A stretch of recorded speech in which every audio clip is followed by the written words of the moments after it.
आणि यानंतरची एक मोठी बातमी आहे। पूरग्रस्तांच्या नुकसानीचे पंचनामे सध्या सुरू असून अतिवृष्टीने नागपुरात खरीप पिकांचं मोठं नुकसान झालंय। महसूल मंत्री बावनकुळे यांच्या आदेशानुसार आता सध्या पंचनामे सुरू आहेत। गेल्या 2 दिवसांमध्ये झालेल्या नुकसानीची महसूल मंत्री चंद्रशेखर बावनकुळे यांनी पाहणी करत शेतकऱ्यांशी संवाद सुद्धा साधला। कळमशेरी तालुक्यातील दाढेरा इथं अतिवृष्टीमुळे झालेल्या पिकांचे नुकसान झाले। या अतिवृष्टीमुळे गेल्या 4 दिवसांमध्ये झालेल्या नुकसानीचे पंचनामे सुद्धा आता सुरू झाले।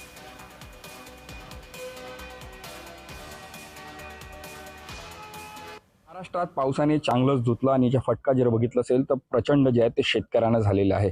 सध्याच्या घडीला मी नागपूर जिल्ह्यातील कळमेश्वर तालुक्यातील दाढेरा या गावात आहे। या गावात जर बघितलं असेल तर मोठ्या प्रमाणात जे आहे ते शेतकऱ्यांनी जे आहे ते मोसंबी आणि संत्री जे आहे ते बागायती शेती करायला सुरुवात केली आहे। आणि आपण जर बघितलं असेल तर या शेतीचे नुकसान जे आहे त्या पावसामुळे झाल्याचे चित्र सध्याच्या घडीला दिसत आहे। या ठिकाणी बघितलं असेल तर शेतामध्ये अक्षरशः आताही पाणी साचलं आहे आणि त्यामुळे संपूर्ण ज्या परिसरात जे आहे ते संपूर्ण आपल्याला जे संत्र्याची गळती आहे ते एकूणच इथे दिसत आहे।